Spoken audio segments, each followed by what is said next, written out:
Hi, my name is Anas Reza and I'm offering mobile application development services. I have 10 years of experience in mobile application development, in which I have worked 6 years in corporate world, and for the past 4 years I have been working as a freelancer full-time.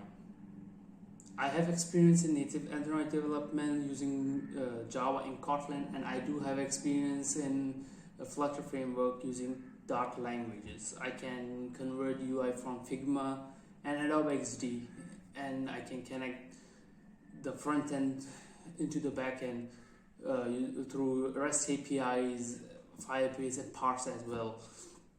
I'm looking for mobile application development roles, whether I have to be in a team or work individually, as I have worked in a team previously in Germany in an Agile environment. Please check out my profile to know more about my experiences. If you like what you see, please invite to your job and let us connect if my skill sets match your what are you looking for. Thank you for watching my video and have a good day.